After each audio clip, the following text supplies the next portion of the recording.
Ya, shalom saudara-saudara. Kemarin saya sempat melihat satu video di Facebook, video pendek saja, dan itu adalah video Donditan. Di dalam video itu, entah apa yang dibahas di sana, Donditan sedang menjelaskan sejarah bangsa Israel atau bangsa Yahudi kepada seorang temannya, dan dia lalu menyinggung tentang adanya kelompok yang bernama Samaria, orang Samaria. Nah, lalu dia menjelaskan lagi bahwa orang Samaria itu adalah orang yang atau kelompok yang memiliki Taurat sendiri, namanya Taurat Samaria.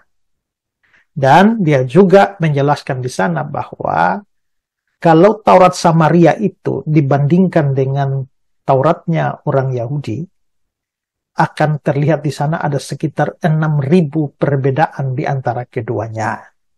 Jadi temannya langsung bilang, wow, Allahu Akbar. Jadi kesan yang mau ditampilkan di sana adalah bahwa kitab yang dipercaya oleh orang Yahudi dan orang Kristen itu sudah ya dipalsukan atau terlalu banyak perbedaan, tidak tahu mana yang benar, mana yang salah.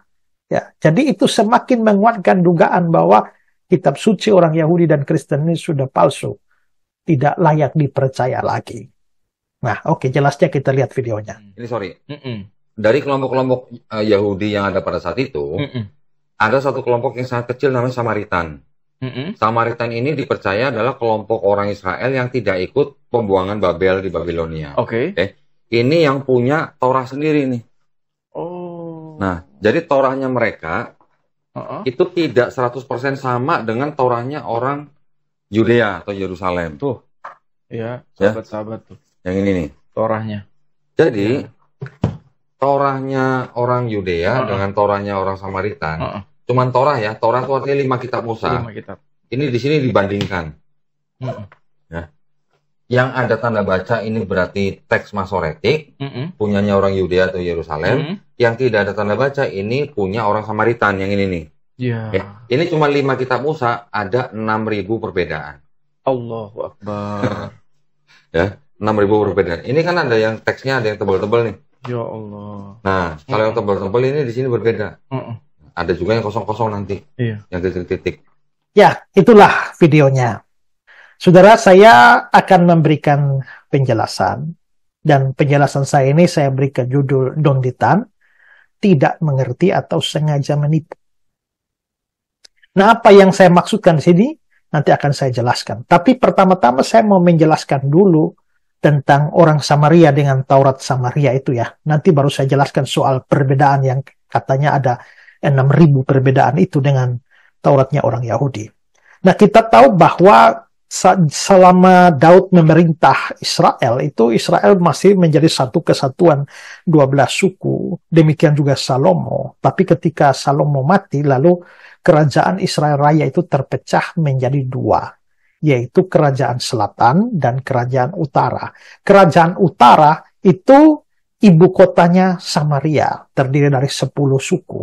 Sementara kerajaan selatan itu namanya adalah Yehuda, karena dia cuma 2 suku saja, yaitu Yehuda dan Benyamin, sementara Yehuda lebih dominan daripada Benyamin. Makanya disebut kerajaan Yehuda. Yang sementara utara tetap memakai nama Israel. Jadi ada 2 kerajaan sekarang, yaitu Israel dan Yehuda.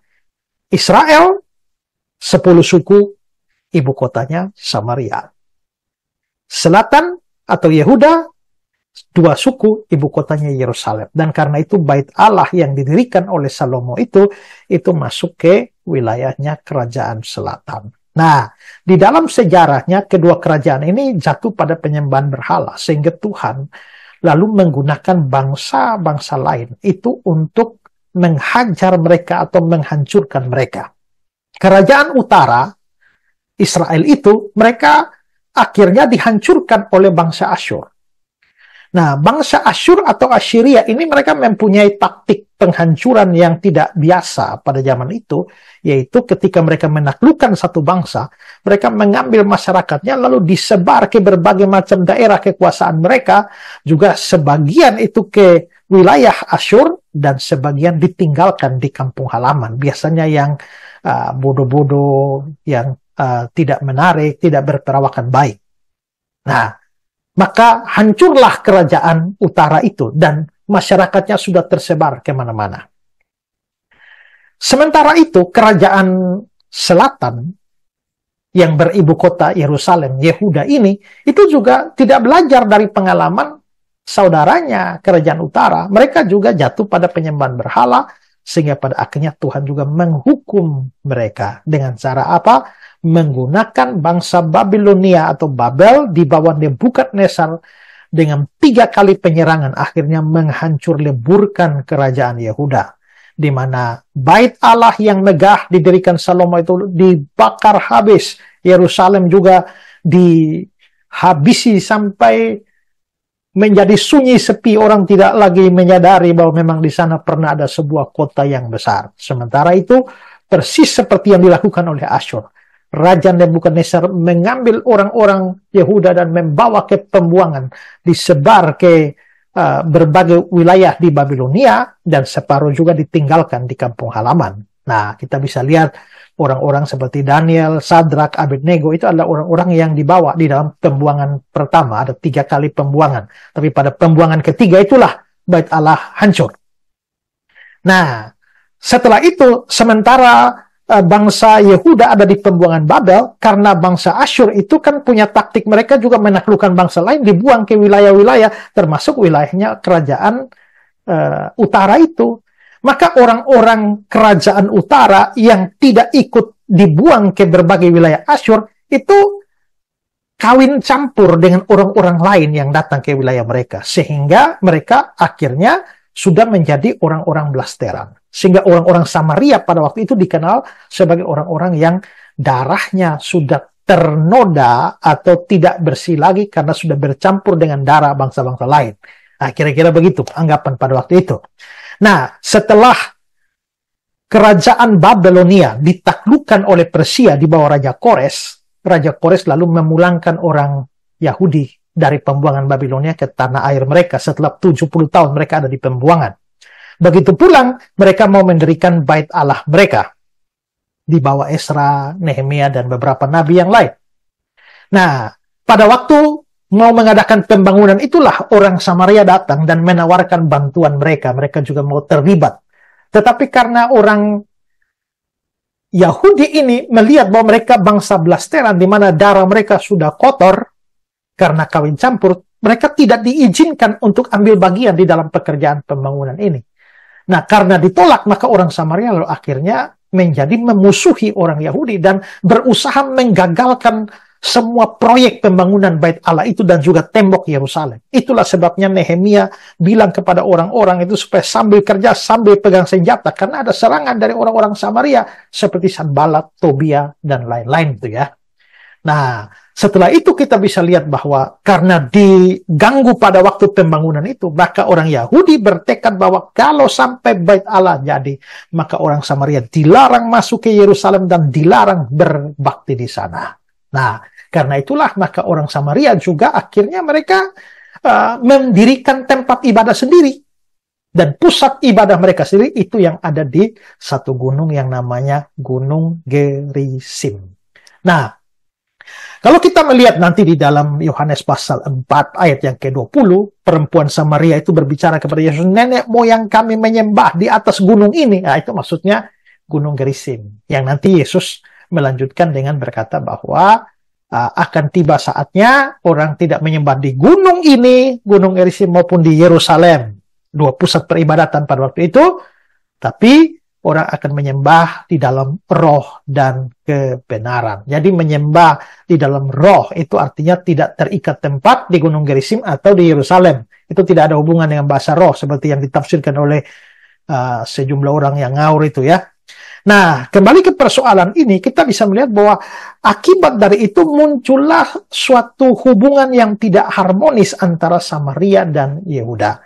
Kalau saudara baca di dalam kisah Yesus pergi bercakap-cakap dengan perempuan Samaria dan dia minta minum. Nah, di Yohanes pasal 4 ayat 9, perempuan Samaria itu bilang apa? Masakan engkau seorang Yahudi minta minum kepadaku seorang Samaria? Lalu Yohanes memberi keterangan dalam tanda kurung, sebab orang Yahudi tidak bergaul dengan orang Samaria. Sebenarnya mereka bukan hanya tidak bergaul, tapi mereka bermusuhan. Nah, dan permusuhan mereka itu sudah berumur sangat lama.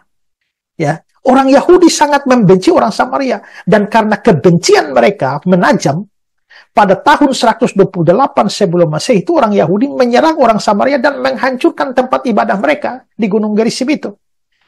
Orang Yahudi tidak mau berhubungan dengan orang Samaria, dan sama sekali anti bagi seorang Yahudi untuk menginjakkan kakinya di tanah orang Samaria. Kalau ada satu jalan potong yang dekat untuk sampai ke tujuan mereka, tapi harus melalui tanah Samaria, mereka tidak mau melakukan itu. Mereka rela berjalan putar panjang sekali, asal kakinya tidak injak tanah Samaria. Bahkan di kalangan yang lebih fanatik lagi, mereka berusaha sedapat mungkin supaya mulut mereka itu tidak mengucapkan kata Samaria.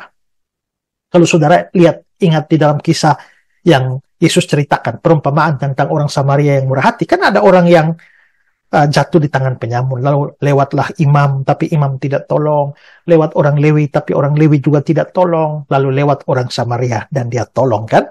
Nah, terus nanti Yesus bertanya kepada orang itu, siapakah di antara ketiga orang ini yang menjadi sesama manusia daripada orang yang jatuh ke tangan penyamun itu? Siapakah di antara ketiga orang ini? Maksudnya imam, orang Lewi, dan Samaria. Jawabnya kan pendek saja, orang Samaria. Orang Samaria itu. Tapi kalau saudara baca di dalam Lukas pasal yang ke-10 ayat yang ke-37, orang itu jawabnya panjang. Orang yang telah menunjukkan belas kasihan kepadanya. Jadi dia menggunakan kalimat yang lebih panjang, padahal bisa jawab simpel, yaitu orang Yahudi. Nah, itu kira-kira mereka anti mengucapkan kata-kata Samaria. Mereka kalau menggunakan kata Samaria, yaitu semacam suatu kutukan atau makian. Makanya di dalam Yohanes pasal 8 kita lihat ya, orang-orang Yahudi itu menjawab Yesus, bukankah benar kalau kami katakan bahwa engkau orang Samaria dan kerasukan setan? Jadi untuk sebuah pengutukan atau kalimat yang jelek, mereka mau menggunakan Samaria. Nah, itu jadi orang Yahudi sangat benci orang Samaria. Tapi orang Samaria juga benci orang Yahudi. Mereka bukan bangsa yang baik juga. Flavius Josephus, sejarawan Yahudi itu, di dalam bukunya Antiquities of the Jews, pasal 18 ayat yang ke-30, dia melaporkan bahwa antara tahun 9 dan 6 sebelum Masehi, orang Samaria itu menajiskan bait Allahnya orang Yehuda dengan cara apa? Pada waktu itu mau ada perayaan Paskah, tapi mereka menggali tulang-tulang dari kuburan dan menyebarkan tulang-tulang itu di halaman bait Allah, dan dengan demikian itu menajiskan bait Allah, dan itu mengganggu perayaan yang begitu suci, begitu sakral, yaitu perayaan Paskah. Ya, Yosefus juga melaporkan bahwa dalam banyak kesempatan orang-orang Samaria itu menciderai orang-orang yang lewat di wilayah mereka kalau mereka mau ke wilayahnya orang Yahudi. Ya, kalau mau ke tempat lain boleh, tapi kalau ke wilayah orang Yahudi lewat tempat mereka, mereka tidak izinkan. Itulah yang terjadi pada Yesus yang saudara bisa baca dalam Lukas pasal 9 ayat yang ke-52 sampai 54. Di mana Yesus harus melewati satu desa mereka. Tapi karena Yesus mau menuju Yerusalem, maka mereka tidak mengizinkan Yesus lewat. Itulah sebabnya dua murid Yesus, Yakobus dan Yohanes kan marah. Tuhan, apakah engkau mau supaya kami menyuruh api turun dari langit untuk membinasakan mereka? Itu karena latar belakang permusuhan semacam itu. Nah, dengan latar belakang permusuhan semacam itu, maka mereka sudah punya tempat beribadah yang berbeda, lalu mereka juga akhirnya punya kitab yang berbeda. Maksudnya kitab berbeda ini adalah begini, karena orang Samaria tidak suka orang Yahudi, maka mereka menolak semua kitab dari nabi-nabi Yahudi. Ya, Daniel, Yeskiel, Yeremia, dan lain-lain, pokoknya semua ditolak. Yang hanya diterima itu hanya 5 kitab saja, yaitu 5 kitab Musa, kitab Taurat. Makanya disebut sebagai Taurat Samaria. Nah, jadi itu adalah sebenarnya itu kitab yang sama, tapi ini hanya diambil 5 saja. Semua yang lain tidak mau. Nah, jadi kitab Taurat Samaria itu hanyalah 5 kitab Musa. Oke, jelas di situ ya. Sementara orang Yahudi itu juga mempunyai kitab yang lengkap, yang kita orang Kristen kenal sebagai Perjanjian Lama sekarang. Ya. Nah, kalau kita berbicara soal manuskrip Alkitab, Perjanjian Lama, maka kita ingat ya bahwa naskah asli dari Alkitab yang namanya autograf itu sudah lama hancur, ya, sudah lama hancur dan hilang. Tapi kita mempunyai manuskrip atau salinan-salinan, dan salinan tertua Perjanjian Lama kita sebelum 1947 itu ya, itu adalah naskah Masoretis.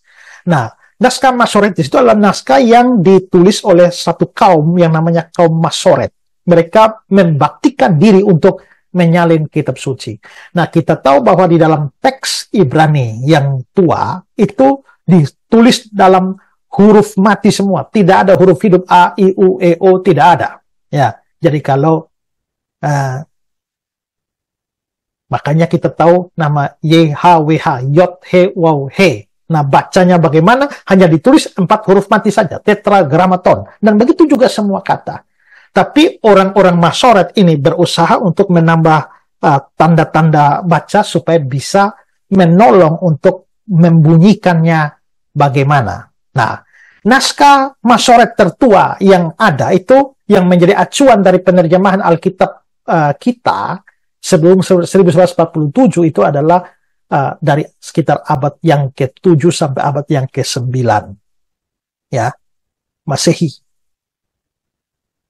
Nanti setelah penemuan naskah Laut Mati, barulah kita melihat ada penemuan yang 1000 tahun lebih tua dari naskah Masoretic text.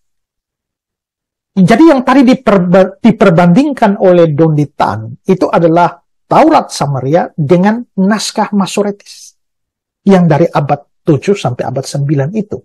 Sementara itu Taurat Samaria tetap terpelihara itu kira-kira dari abad 4 sampai abad 2 sebelum Masehi. Jadi tetap ada jarak sekitar 1000 tahun antara Taurat Samaria dan naskah Masoretis. Nah, jadi kalau dua itu diperbandingkan, nah itu yang tadi Dodi katakan bahwa ada sekitar 6.000 perbedaan. Ya, jadi itu latar belakang ya, supaya saudara tahu mengapa ada Taurat Samaria dan mengapa ada Masoretic text. Sekarang kita beruntung ya bahwa dengan penemuan naskah Laut Mati, Dead Sea Scroll di Qumran itu, kita sudah bisa mengadakan perbandingan-perbandingan, bukan hanya Masoretic text abad 7 sampai abad 9 itu dengan Taurat Samaria, tapi juga dengan naskah Laut Mati yang jauh lebih tua. Dan ternyata perbedaannya begitu minim, di bawah 0,5%. Ya, dan itu menunjukkan bahwa tingkat keakuratan Alkitab yang kita pakai sekarang dengan Alkitab yang ditulis dari abad 3 sebelum Masehi itu masih terjaga dengan begitu baik. Hanya miss 0,5, di bawah 0,5%, itu pun hanya karena kesalahan-kesalahan kecil atau karena robekan dalam penyalinan itu ya. Nah, sekarang saya akan bahas soal masalah perbedaan Taurat Samaria dengan Masoretic text-nya orang Yahudi itu, yang katanya Don Ditan ada 6.000 kesalahan. Nah, ini yang saya maksudkan, ini Don Ditan ini dia tidak mengerti atau dia tidak jujur. Ya, saya harap dia tidak mengerti. Karena dua-duanya memang buruk ya. Tapi saya harap dia tidak mengerti, karena kalau dia mengerti tapi dia tidak jujur, maka itu sebenarnya adalah pembohongan pabrik.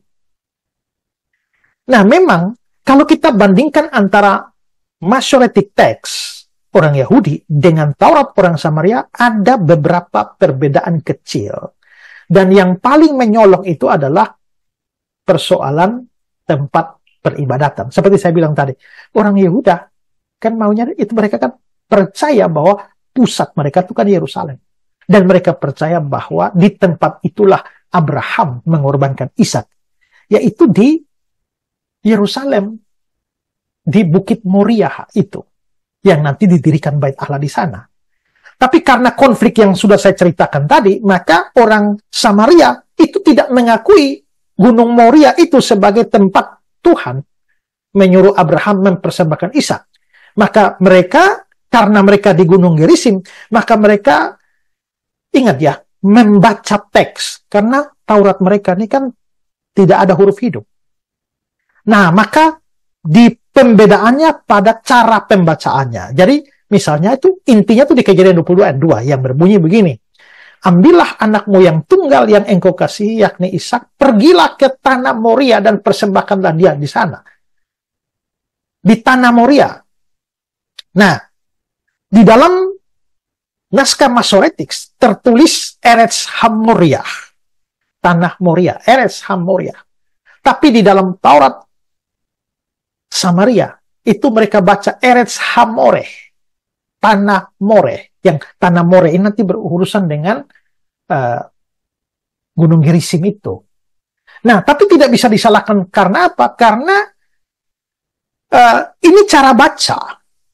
Tidak ada huruf hidup. Maka Hamoria, Moria dibaca More.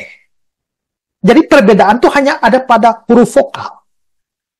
Nah, tapi memang Taurat Samaria itu memang mereka membacanya sebagai tanah More supaya berhubungan dengan Gerizim. Nah, itu menjadi perbedaan yang cukup menyolok. Tapi bagaimana dengan 6.000 perbedaan yang diberikan oleh Don Di Tan itu? Nah, sebenarnya begini. Itu yang saya bilang tadi ya. Ini orang tidak mengerti atau orang tidak jujur. Karena perbedaan, ribuan perbedaan itu adalah perbedaan-perbedaan yang mana dilafalkan secara berbeda, tapi tulisannya itu sama. Tulisannya sama, tapi lafalnya berbeda. Ya. Karena ditransliterasi, maka ditulis berdasarkan lafalnya, maka akan terlihat ada perbedaan-perbedaan di sana. Tapi itu sama sekali tidak mengubah makna atau bunyi ayat itu. Ya. Oke, sekarang saya kasih contoh ya. Misalnya Kejadian 11 ayat 9. Itulah sebabnya sampai sekarang nama kota itu disebut Babel, karena disitulah dikacau balaukan Tuhan bahasa seluruh bumi, dan dari situlah mereka diserahkan Tuhan ke seluruh bumi. Ya. Nah, kalau naskah Masoretic Text, kalau ditransliterasi ya, untuk pelafalannya, maka dia akan begini. Al-Ken Kara Smah Bafel Ki Sham Balal Yahweh Sfat Kal Haaretz Umisam Hefitsam Yahweh Alfene Kal Haaretz. Nah, itu di dalam Masoretic Text. Tapi di dalam Taurat Samaria, Al-Ken Kara Shema Babel Ki Sham Balal Yahweh It Asfat Kal Haaretz Wisama Ifisima Yahweh Alfene Kal Haaretz. Nah, saudara bisa lihat ini perbandingan ya. Saudara lihat yang saya kasih garis bawah merah. Itu menunjukkan perbedaan penulisan. Jadi lihat ada di Masoretic pakai Ken, di Samaria punya Kan. Smah di Samaria Semah. Di Masoretic Bavel, di Samaria Babel. Balal L1 di Samaria Balal L2. Ya. Lalu di dalam Masoretic ada Sfat, tapi di Samaria ada It Asfat. Lalu Umisam itu menjadi Wisama. Lalu Ivisima di dalam Samaria itu Hefitsam di dalam Masoretic Text. Nah, jadi saudara lihat memang ada perbedaan-perbedaan. Mengapa? Ya karena Taurat Samaria itu kan tidak ada sebenarnya itu huruf hidupnya. Itu hanya pelafalannya. Jadi contohnya, misalnya di dalam Masoretic itu ditulis Bavel, tapi dalam Samaria ditulis Babel. Jadi perbedaan ini hanya penyebutan nama kota. Satu Bavel, satu Babel, tapi tidak mengubah arti karena konteks dalam teks itu menunjuk pada Bavel maupun Babel itu menunjuk pada kota yang sama, yaitu Babel. Jadi penulisan pelafalannya beda. Ya, tapi artinya tidak berubah. Misalnya ya penggunaan kata it. Ya, pada kata it asfat di dalam Samaria itu ya. Itu ada tambahan it asfat di sana. Tapi itu tidak ada dalam naskah Masoretic. Nah, kata itu dalam konteks Ibrani itu berfungsi sebagai penanda objek langsung. Dan ini tidak mengubah makna utama dari ayat itu. Itu hanya berfungsi untuk memperjelas objek yang dikacaukan, yaitu dikacaukan oleh Yahweh, yaitu bahasa seluruh bumi. Ya. Lalu juga pelafalan pada kata mengacaukan di sana, ya, atau mencampur adukan, membingungkan di sana. Itu di dalam Masoretic itu balal. Ya. Itu hanya pakai L1 saja, ya, balal. Tapi dalam Taurat Samaria itu dipakai L2, balal. Nah, ini hanya perbedaan antara bala dan balal. Itu pada pelafalan saja, tapi artinya sama, yaitu membingungkan atau mencampurkan atau mengacaukan. Maksudnya mengacaukan bahasa. Begitu juga, saudara lihat di dalam naskah Masoretic itu ada kata hefitsa. Tapi di dalam Taurat Samaria ditulis ifitsima. Nah, ini bentuk kata kerja sedikit berbeda dalam vokal, tapi maknanya tetap sama, yaitu menyerahkan atau menyebarkan. Jadi terlihat bahwa perbedaan ini hanya bersifat variasi ejaan dan tata bahasa saja. Ya, pelafalan saja, tapi arti sama sekali tidak. Ya. Oke, saya berikan contoh lain. Kejadian 2 ayat yang ke-24. Sebab itu seorang laki-laki akan meninggalkan ayahnya dan ibunya dan bersatu dengan istrinya sehingga keduanya menjadi satu daging. Nah, sekarang saudara lihat tabel ini ya. Nah, ini untuk pelafalannya di dalam Masoretic text. Alken ya asof is et aviv ve et imo vedavak be isto vehayu lebasar ehad. Dalam teks Samaria, Taurat Samaria. Alkan ya asaf is et aviv ve et imo vedabak be isto vehayu lebasar ehad. Nah, saudara lihat perbedaannya. Perbedaannya sangat kecil antara ya asof di dalam Masoretis, sementara di dalam Tauratnya itu ya asaf. Ya asof, ya asaf. Ini pasti tulisannya sama. Tapi karena Samaria itu, sekali lagi, tidak ada huruf hidup, maka pelafalan bisa berbeda. Ya asof bisa dibaca ya asaf. Juga di dalam Masoretic itu ada vedavak. Itu dalam Samarianya adalah vedabak. Itu meskipun penulisannya atau pelafalannya berbeda, maknanya itu tetap sama, yaitu menunjuk pada seorang laki-laki yang meninggalkan orang tuanya untuk bersatu dengan istrinya. Oke, saya tambahkan satu lagi. Keluaran 20:17.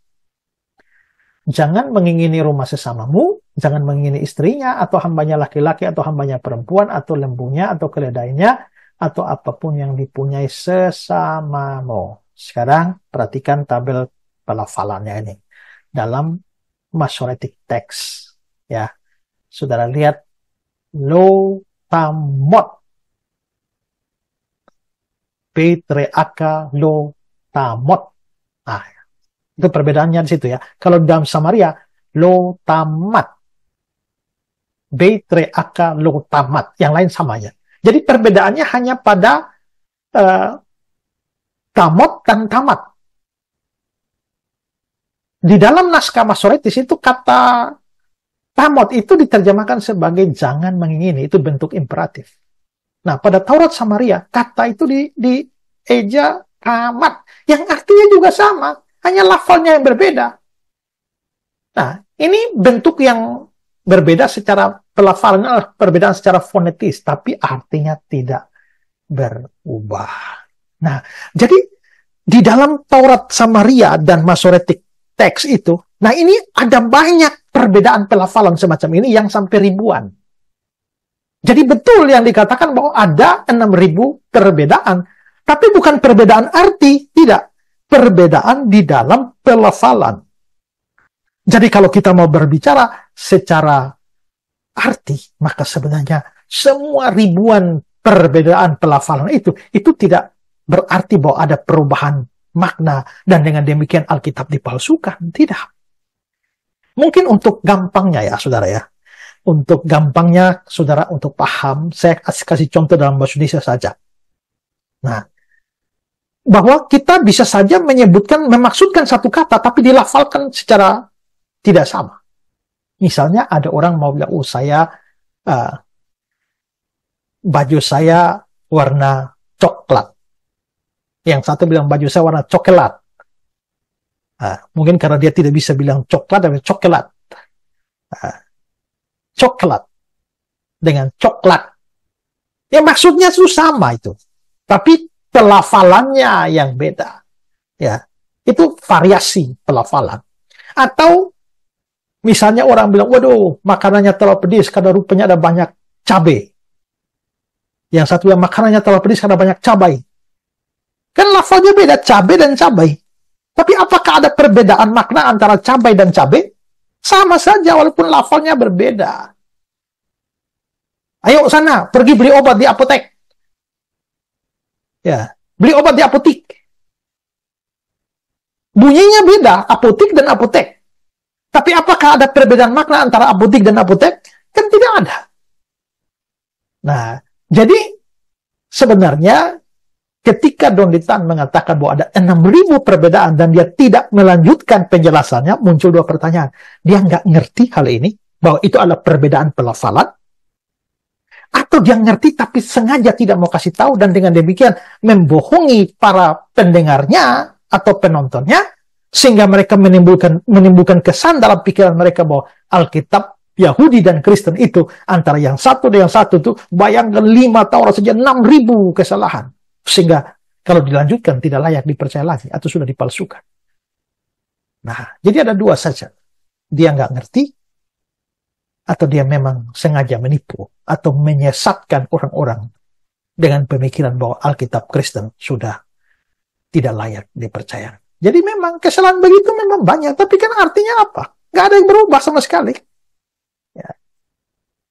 Ya, ini sebenarnya menjelaskan hal semacam ini butuh banyak waktu dan banyak contoh, banyak penjelasan. Tapi saya kira saya hanya kasih sedikit ini saja supaya saudara mengerti sebenarnya persoalannya itu apa. Ya, jadi saudara kalau mau bicara soal isi, tadi saya sudah singgung ya, kita Masoretic Text dari abad 7 sampai abad 9 Masehi.